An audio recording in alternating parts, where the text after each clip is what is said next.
is so harsh. Welcome back to my little channel. I'm welcoming myself back to my YouTube channel. It's been a few months. Where have I been? Busy. But we move. Today I am going to be milking the fact that I'm a UBC student for views and ranking cafes at UBC. Let's go. There are so many cafes at UBC, so I'm just gonna like keep to the ones that are on campus. Honestly, there's some cafes on campus that I still haven't been to properly. Like I've walked by and seen but haven't like sat down in. I just counted and I think there's over like 15 cafes on campus, which is absolutely insane.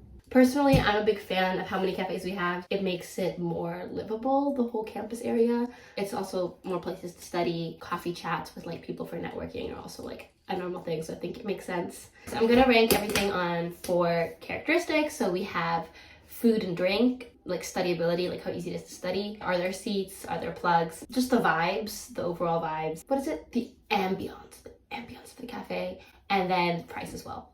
Cafe number 1 is Great Dane.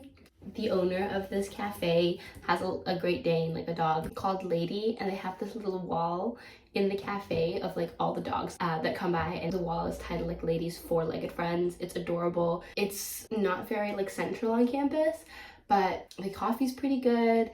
They have amazing sandwiches. They bake their own focaccia bread and then make the sandwiches there.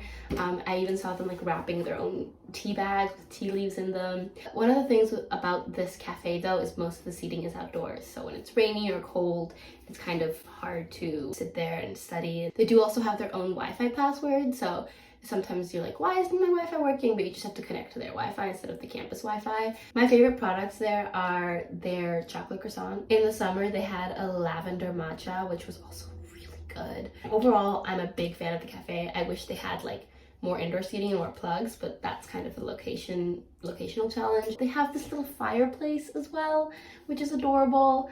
Yeah, we're starting strong. I really like this cafe. So these are my categories for Great Dane. It is a little bit on the pricey side, but you can tell that it's good quality, so that makes up for it. Another one of my favorite cafes on campus is Loaf. This cafe is situated in the alumni building, which is just a beautiful, stunning building. It has so many windows. They set up the cafe to feel really homey. There are also plugs at this cafe, but because it's so central and because it's such a nice vibe, a lot of the time it'll be hard to find a place to sit. So it's kind of, if you're like, oh, I'm gonna go study at Loaf, I'm gonna go get coffee at Loaf, there's like a chance there's not gonna be anywhere for you. Personally, I'm not the biggest fan of their coffee, but I've heard that other people are. But literally you cannot beat the vibes. Like the vibes are so good. They have outdoor seating, indoor seating, so it's good for all seasons. I tend to get just like a vanilla latte when I go there. And I really, really like their breakfast sandwich. Similarly, there's the Loaf at Solder, which is a little bit less nice just because the vibe is a little bit more off and there's no plugs, but there's lots of seating, so you're gonna find a place to sit. They sell kind of the same things, but the difference in ambience is just like palpable because it's in a different building.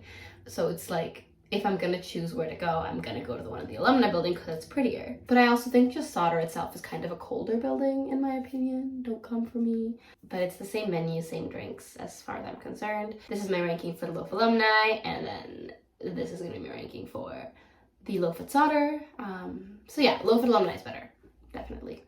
Moving on, we have Bean Around the World. I'm a little bit biased because Bean Around the World is like a chain kind of in Vancouver and on the West Coast, I think. But I worked at one for like a month. I had fun there. I thought things were fine. I was vibing, I was chilling, but they didn't like me very much. They like fired me after I quit, like on my last day. They were like, we were gonna fire you anyways. So anyways, because of that, I have mixed feelings about the franchise in and of itself. That's where I started to like coffee because I was working at a coffee shop, but also they were literally the weirdest management ever, and I've heard that's like common among the branches. But the one on campus is really pretty. I have heard that people get like kicked out if they're there for like 2 hours and haven't ordered anything, like if they're studying. So like if they've ordered something, like some food and a drink, and they're sitting there and they haven't ordered anything new after they're done it and they're studying, staff will come up to them and be like, hey, if you're not going to order anything, we have to ask you to leave. Which to me feels iffy because like I understand you want seats available, but a lot of cafes will have like a please respect like the 2-hour limit. You know, like they will say it, but they won't kick you out. So like you feel more responsible for it. And I feel like that's just better customer service. And because of that, like I've never gone to study there because I'm like, well, they're gonna kick me out. Unfortunately, I do really like their coffee. I really love their mocha because that's the first coffee that I learned to like. The food though is like I'm not the biggest fan of their food in and of itself. They have some like decent breakfast sandwiches. What I will give this Beaner in the World is the vibe. Like it's so beautiful. They have like lights up and it's right by the park and there's a little playground and community center. So I think that because of the location of it, again, it's not very central, but it's just very pretty. It's gorgeous both in the summer and the winter. And so that kind of bumps it up because you want to go there because it looks pretty. If you're going for like just a coffee or if you want to like go to the park and grab a coffee, like it's a great place to grab a cup and just hang out for a bit and chill. Moving on to the Boulevard. This is on University Boulevard, so again, very central, which is good, but I really don't like this coffee shop. And this might be a hot take, but the lighting is so dim. I just feel like, not sleepy, but like there's no light. Like I can't read anything. I don't know if that's like their way of like, don't sit in here and study for 5 hours straight, but I can't see anything. It feels almost like I'm in a tavern in the 1800s. I don't know. And also their coffee and food is so expensive. And then I literally ordered like a pastry from there the other day and it was stale. And it was like $5. And I was like, okay.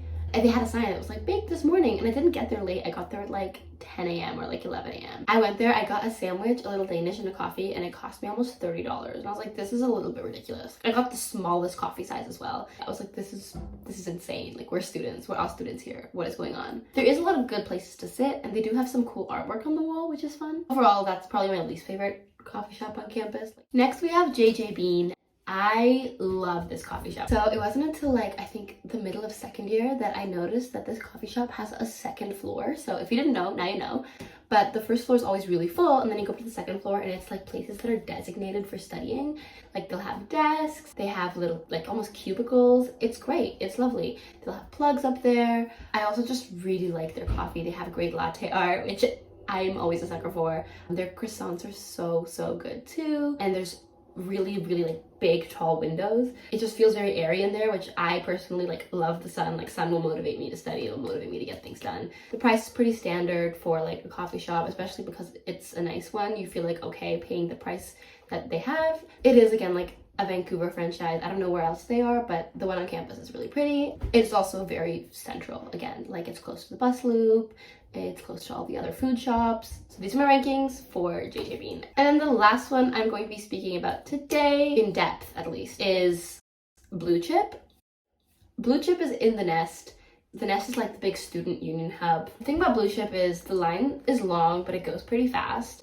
And I think it's like the most affordable of the cafes that I've mentioned, so that's really good. The coffee shop is run by the Nest or like the student union itself, where all profits that Blue Chip makes goes back into the student union and the AMS, which means basically you're just funding like your own activities and your own like resources, which is great.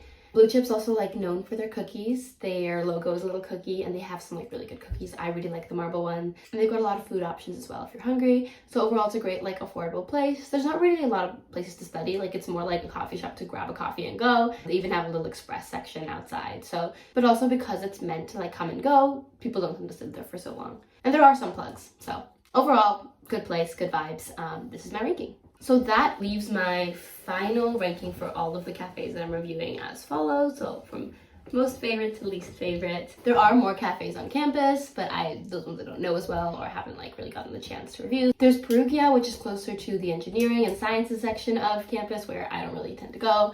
There's Heroes Cafe, which is in one of the student residences. There's also 4 Starbuckses and 3 Tim Hortons on campus. So if you're a big fan of those are some common ones. And then there's some campus cafes, so you can tell that they're run by like the same UBC food system. Like they're not individual cafes. They have like the same food as like the dining hall or the same like coffee cups.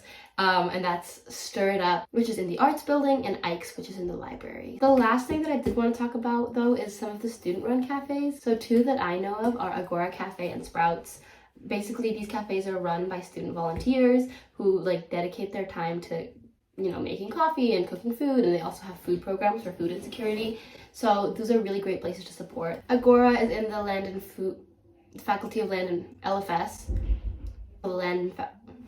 I cannot say LFS, Land and Food Systems. My God. LFS building, Land and Food Systems building.